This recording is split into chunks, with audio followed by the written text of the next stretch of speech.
Welcome to our Facebook and YouTube channel. দেখো তোমাদের সামনে এভারেজের আর একটা পিএসসির ক্লার্কশিপের জন্য মোস্ট ইম্পর্ট্যান্ট এবং পিএসসির খুব পছন্দসই একটা অঙ্ক নিয়ে চলে এসেছি। তো দেখো 5 years ago the average of husband and wife was 23 years। তার মানে 5 বছর আগে হাজব্যান্ড এবং ওয়াইফের অ্যাভারেজ হচ্ছে 23 বছর। Today the average age of husband wife and child is 20 years। এখন হাজব্যান্ড ওয়াইফ এবং ছেলের বয়সের গড় হচ্ছে 20 বছর। তাহলে বাচ্চাটার বয়স এখন কত? এটা হলো প্রশ্নটা। এবার দেখো কিভাবে করা যায়। প্রথম কথা আমরা জানি, আমি লিখে নিয়েছি, দেখো অ্যাভারেজ সমান আমরা জানি সাম বাই টোটাল, ঠিক আছে। এবার দেখো 5 বছর আগের কথা বলেছে, তার মানে 5 বছর আগের কথা বলেছে মানে হাজব্যান্ড আর ওয়াইফের অ্যাভারেজ। তাহলে দেখো আমরা লিখে নিই হাজব্যান্ড প্লাস ওয়াইফের অ্যাভারেজ কত বলেছে 23 বছর, 5 বছর আগে। কিন্তু আমরা তো অঙ্কটাকে টুডে নিয়ে ধরছি, আজকের নিয়ে, বর্তমান নিয়ে ধরছি। তাহলে 5 বছর পরে, তাহলে হাজব্যান্ড আর ওয়াইফেরও 5 বছর করে বয়স বাড়বে।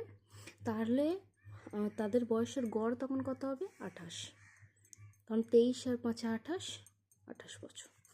এবার দেখো এদের বয়সের গড় যখন বলেছে, এবার যখন তার মানে কি হাজব্যান্ড প্লাস ওয়াইফকে 2 দিয়ে ভাগ করলে যা হবে সেটা হচ্ছে তাদের বয়স, মানে 56 বছর, মানে 28 বছর করে আজকের ডেটে তাদের বয়স। তার মানে 28 বছর যদি দুজনকার হয় তাহলে 56। ক্লিয়ার? এবার দেখো বলেছে today the average of husband wife and child. এদের হলে তাহলে এখানে দুজন ছিল, 2 দিয়ে ভাগ করেছি। এখানে 3 জন আছে, 3 দিয়ে ভাগ করব। কত বলেছে? 20 বছর। তাহলে কত হলো? 60 হলো। তাহলে আমাদের শুধুমাত্র কি জিজ্ঞাসা করছে? চাইল্ডের বয়স কত। তাহলে কি করে করব? তাহলে দেখো চাইল্ডের বয়স হচ্ছে 56 প্লাস চাইল্ড সমানই হচ্ছে 60। তাহলে চাইল্ড সমান হচ্ছে 60 মাইনাস 56 সমান হচ্ছে 4 বছর। দেখো আর একটা সেম অঙ্ক নিয়ে চলে এসেছি। এটা বলছে 3 বছর আগে 3 years ago 3 বছর আগে the average of a family of 5 members was 17 years। একটা ফ্যামিলি মানে 5 জনের একটা পরিবারে 5 জন আছে, সেই 5 জনের গড় বয়স 17 করে। A baby having been born the average age of a family is same today. তারপর একটা বাচ্চা জন্মালো। বাচ্চা জন্মানোর পরও কিন্তু সে 17 বছর করেই আছে। Find the age of the child. চাইল্ডের এজ বলতে চাইছে, জানতে চেয়েছে। তাহলে এটাও সেমভাবেই আমরা করতে পারি। দেখো এখানে বলেছে 3 years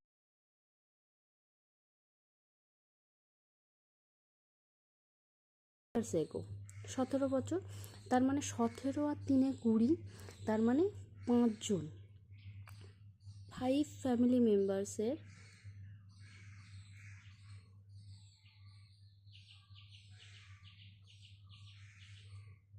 হচ্ছে বয়স কত? অ্যাভারেজ হচ্ছে 17 আর 17, আর যখনই 3 বছর হবে তার মানে 17 আর 3 20, এই 20টাই হচ্ছে 20। তাহলে তাদের মোট বয়স কত হবে? তাদের হচ্ছে 100। তাহলে 5 20 100, 100 বছর। তাদের ওই 20 20 20 20 করে 5 জনকার যোগ করলে 100 হচ্ছে, মানে 5 জন ফ্যামিলি মেম্বার্সের 20 করে যদি বয়স হয় তাহলে 5 জনকার বয়স হচ্ছে, বয়সের মোট হচ্ছে 100। এইবার বলছে যখন একটা বেবি জন্মাচ্ছে, বেবি, তখনও কিন্তু সেই 17ই আছে, তখন কিন্তু 6 ফ্যামিলি মেম্বার্স হয়ে যাচ্ছে। তার মানে একটা বেবি প্লাস 5টা ফ্যামিলি মেম্বার্স, তখনও কিন্তু আছে 17। তাহলে 6টা ফ্যামিলি মেম্বার্সের আছে 17, তাহলে 6 17 102। তাহলে আজকের ডেটে দাঁড়িয়ে তাদের বাচ্চাটার বয়স কত হচ্ছে? 2 বছর। বাস। দেখো অ্যাভারেজের আর একটা টাইপ দেখাচ্ছি, এই টাইপটাও পড়ে পিএসসির খুব বাছাই করা প্রশ্নের মধ্যে এটাও এক ধরনের প্রশ্ন। তো দেখো এখানে বলেছে the average of A 11 player of A cricket team. আমরা জানি একটা ক্রিকেট টিমে 11 জন প্লেয়ার থাকে, এটা জিকের কোয়েশ্চেন। তো ইজ ইনক্রিজড বাই 2 months, মানে বলছে 11 জন, একটা ক্রিকেট টিমে 11 জন যে প্লেয়ার থাকে সেই 11 জনের 2 মাস করে বয়স বাড়ছে। হোয়েন, যখন 2 of them, মানে তাদের মধ্যে দুজন কার age 18 and 20 years, the average age of the new player is, মানে বলতে চাইছে যে 11 জন প্লেয়ারের 2 মাস করে বয়স বাড়ছে, কিন্তু তাদের মধ্যে একজনকার 18, একজনকার 20 বছর বয়স, এবং তাদের রিপ্লেস করছে আরও দুজন।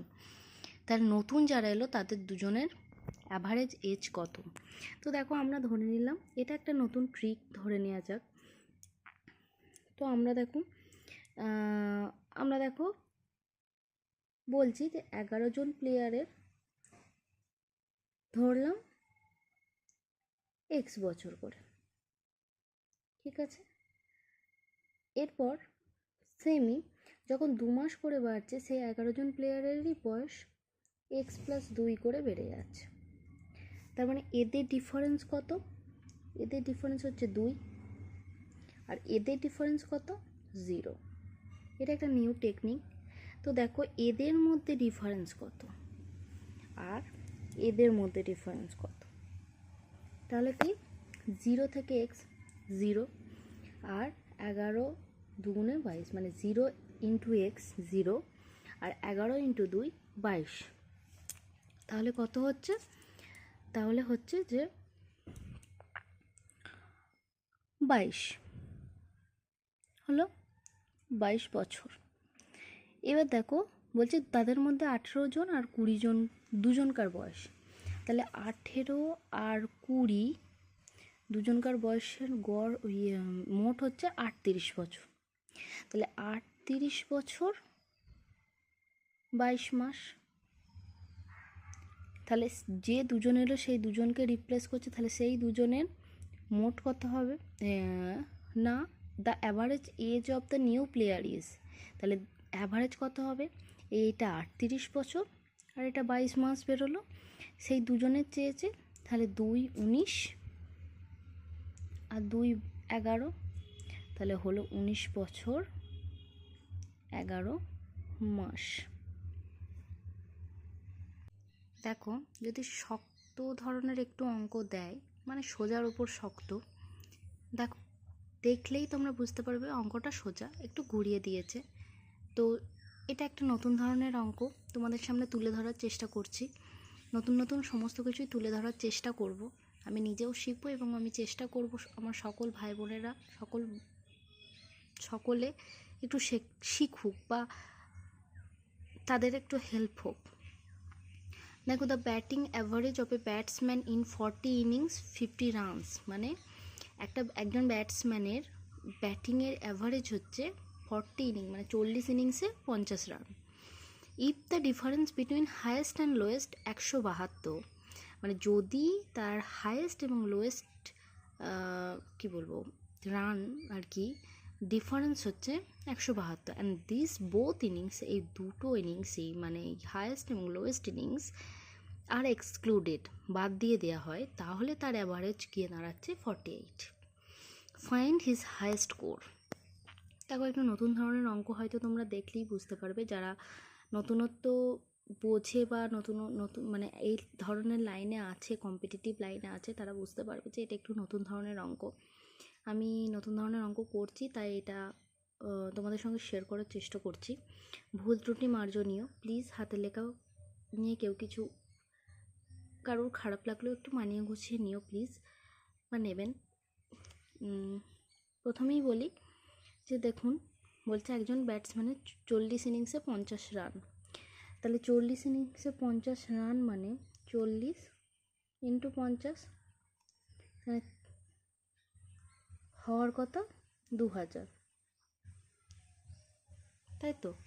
এবং এবার দেখুন বলছে যদি হায়েস্ট আর লোয়েস্ট ইনিংসটা বাদ দিয়ে দেওয়া হয় তখন তার অ্যাভারেজ দাঁড়াবে 48, কিন্তু তার হায়েস্ট আর লোয়েস্ট ইনিংস হচ্ছে 172, তার মানে হায়েস্ট আর লোয়েস্ট ইনিংস হচ্ছে 172। তাহলে দেখুন হায়েস্ট প্লাস লোয়েস্ট ইনিংস হচ্ছে 172, তার মানে এটাকে যদি 2 দিয়ে ভাগ করি তাহলে হচ্ছে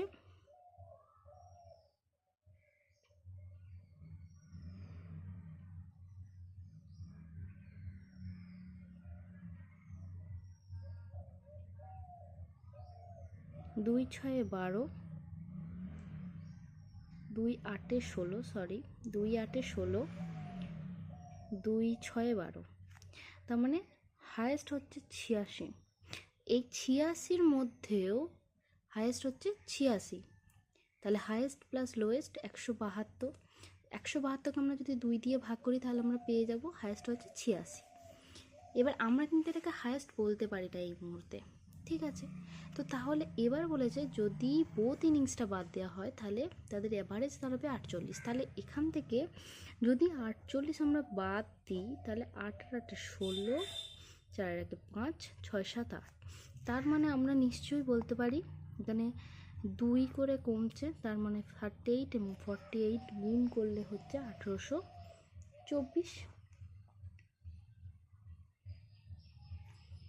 তাহলে কত হচ্ছে 1824 আর 2000, 6 আর 4 10, 2 আর 1 3 আর 7 10, 8 আর 1 9 আর 1 10, 176। দেখুন 176। তাহলে এবার বলছে কি যে ফাইন্ড হিজ হাইয়েস্ট স্কোর 176, এটাই উত্তর।